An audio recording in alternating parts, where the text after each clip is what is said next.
I'm going to show you guys how to make a ShiftLock button, but the fixed version.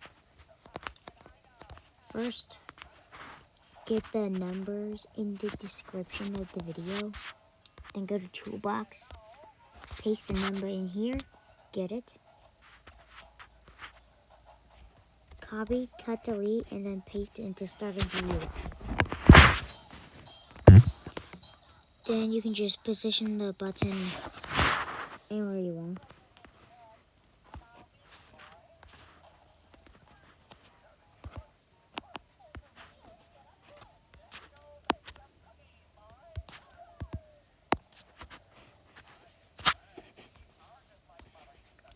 Sorry, I'm having some problems positioning it.